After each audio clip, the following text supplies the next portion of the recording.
Pensa só, como é que alguém consegue dominar o som de uma das maiores cidades do mundo, lá no século XIX, sem microfone, sem internet, sem nada da tecnologia que a gente tem hoje? Mas como isso é possível? É essa história que a gente vai desvendar agora. Olha só que contraste. De um lado, a ausência total das ferramentas que hoje a gente acha que são essenciais para se comunicar com muita gente. Do outro, a realidade.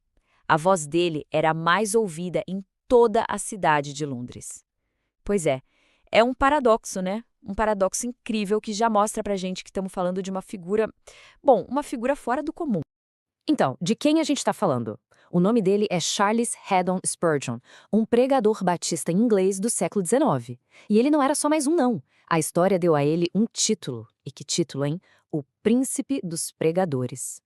E olha, uma coisa que a gente precisa entender desde o início é que a força do Spurgeon não vinha de truques de palco, de um carisma para entreter. A força dele vinha de outro lugar. Vinha da substância da mensagem, sabe? De uma convicção, assim, profunda. Uma vida que era totalmente governada pelas escrituras. Para a gente entender de verdade quem foi esse homem, a gente precisa voltar lá atrás, num momento chave da juventude dele. Um momento simples, sabe? Totalmente inesperado, mas que mudou, nossa, mudou absolutamente tudo. E o cenário, olha, é coisa de filme mesmo. Imagina só, uma nevasca daquelas, bem forte, que obriga um jovem a mudar seus planos, a procurar um abrigo qualquer. E quem era esse jovem? O nosso protagonista aqui é um Spurgeon com só 15 anos de idade. Pensa bem, não era um grande teólogo, nada disso. Era um adolescente, um garoto cheio de perguntas, como tantos outros. E o lugar onde ele se abrigou não foi numa catedral famosa, não. Foi numa capelinha metodista, pequena, desconhecida. Um lugar super comum, quase anônimo, que sem ninguém saber ia se tornar o palco de um evento que mudaria a história. E olha que curioso, o pregador daquele dia era um leigo. Dizem que ele estava nervoso, meio despreparado. Mas ele leu um texto simples. E as palavras eram essas: olhem para mim e sejam salvos. Essas palavras, elas simplesmente atravessaram o jovem Charles. Foi como um raio. Naquele exato momento, ele olhou para Cristo e a vida dele, a vida dele foi transformada para sempre. Então, a partir daquele dia, daquela nevasca, um novo capítulo da vida dele começa. Uma subida, assim, meteórica para a fama. Só que essa fama, ela nunca se separou de lutas pessoais muito intensas, de uma dor bem profunda. É impressionante a velocidade com que tudo aconteceu. Pensa só, ele começou como um pregador adolescente e em pouco mais de uma década já estava liderando uma das maiores congregações do mundo. Simplesmente não tinha templo em Londres que conseguisse comportar a quantidade de gente que queria ouvir o que ele tinha a dizer. E esse número aqui, 5.000, ele dá uma dimensão do que acontecia toda semana. Mais de 5.000 pessoas se reunindo para ouvir um homem falar. Agora, vamos lembrar, né? Isso numa época sem microfone, sem nenhum tipo de amplificação. É um número, assim, absurdo para aquele tempo. Só que, por trás de toda essa glória pública, existia um lado bem diferente. Um lado que pouca gente via.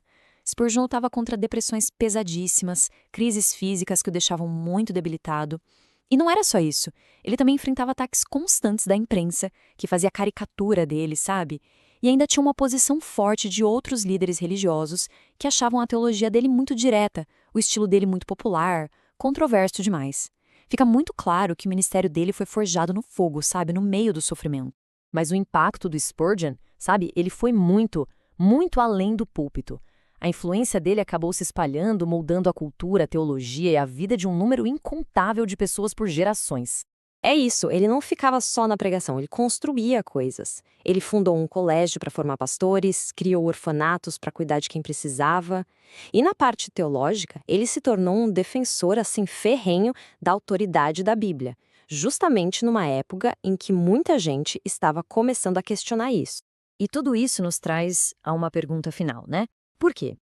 Por que mais de um século depois da morte dele, o Spurgeon continua sendo uma figura tão importante, tão inspiradora?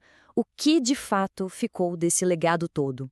Aqui a gente consegue ver os pilares do pensamento dele. É um legado bem claro, bem direto. Para Spurgeon era simples. Primeiro, a Bíblia é suficiente. Ponto. Segundo, Cristo é sempre o centro de tudo.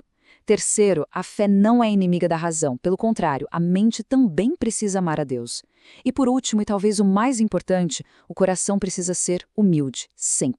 No final das contas, a história de Spurgeon deixa a gente com essa ideia poderosa. Ele foi um homem que, por ser fiel a uma mensagem que não muda com o tempo, conseguiu fazer com que a palavra de Deus ecoasse de um jeito que foi mais alto, mais forte e que durou muito mais do que todo o barulho do século em que ele viveu.